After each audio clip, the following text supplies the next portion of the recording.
10 Zulhijjah ni kita tak melontar kat sini. Kita akan terus ke Jamrah Kubra. Ujung sekali. Assalamualaikum semua. Welcome back to Kakiku. Jom join saya, Ku Abdul Aziz Ibrahim, dalam perjalanan haji 2024. Satu matlamat, pengalaman berbeza. Kalau bermanfaat, subscribe, share, like dan komen. Tak susah, klik je. Jom.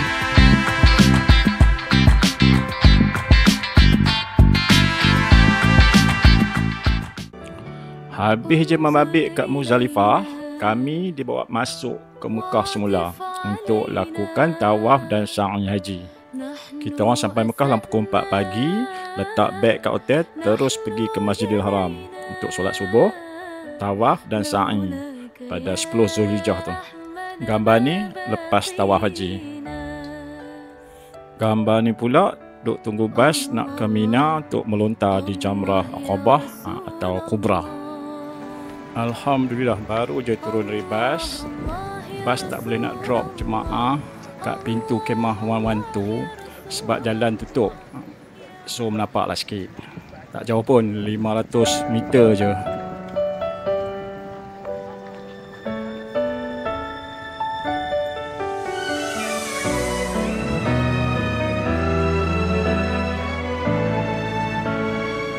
Teruja betul masa ni.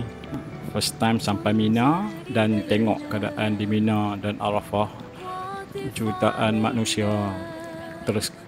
Terkesima lah sekejap. Inilah yang Mutawis selalu cakap. Bandar setahun sekali.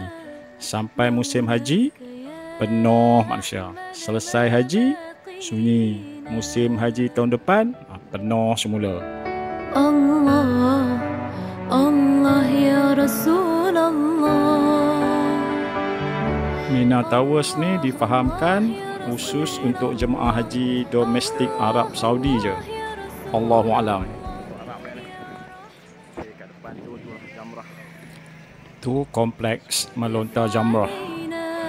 Kemah Wan tu kat depan tu, sikit je lagi.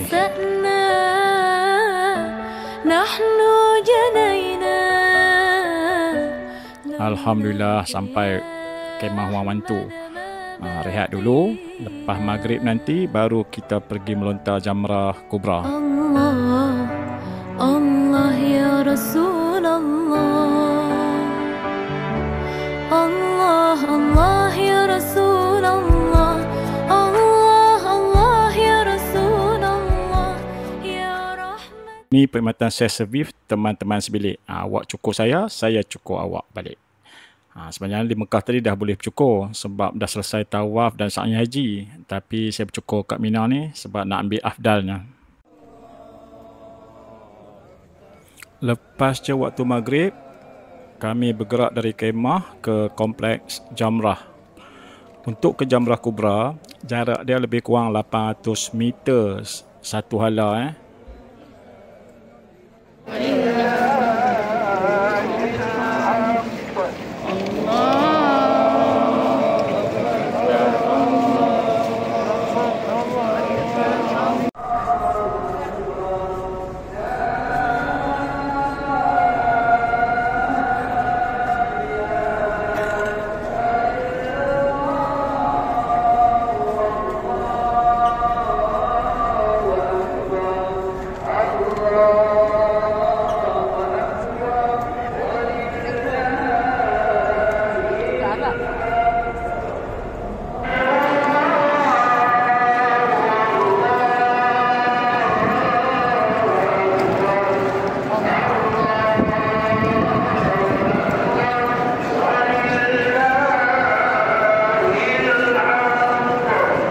Semua jalan satu arah je.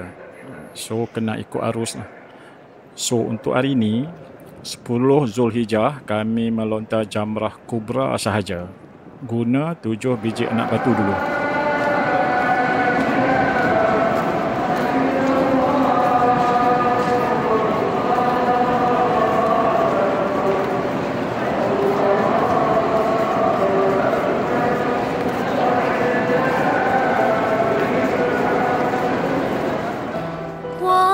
علينا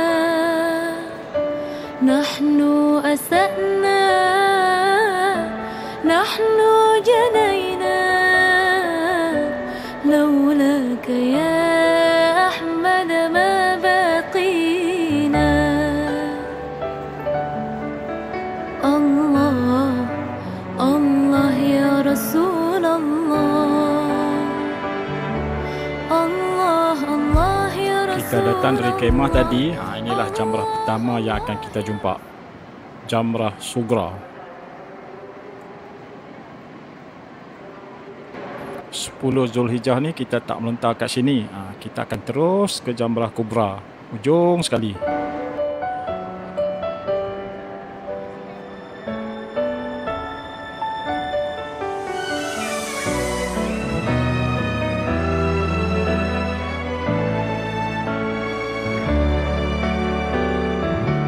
انظر إلينا وعطف علينا نحن أسأنا نحن جنينا لولاك يا أحمد ما بقينا So inilah Jamrah Kubra. Apa lagi? Ambil batu, melontar time. الله الله يا رسول الله الله الله يا رسول الله. Alhamdulillah, selesai lontar Jamrah Kubra. Besoknya hari Tashrik 11, 12 dan 13 Zulhijjah baru melontar ketiga-tiga Jamrah Sugra, Wusta, Kubra. Guna 7 biji anak batu untuk setiap Jamrah. Next step, kita tunggu arahan seterusnya. Tapi yang ni satu-satunya pengalaman yang saya takkan lupa sampai bila-bila. Okey sahabat semua, sampai sini je video kali ini. Dan sekiranya yang memberi manfaat, jangan lupa subscribe, like, komen dan share. Dan juga ribuan terima kasih sebab luangkan masa menonton video ni. And see you next video. Hujan di Mina pada 11 Zulhijjah.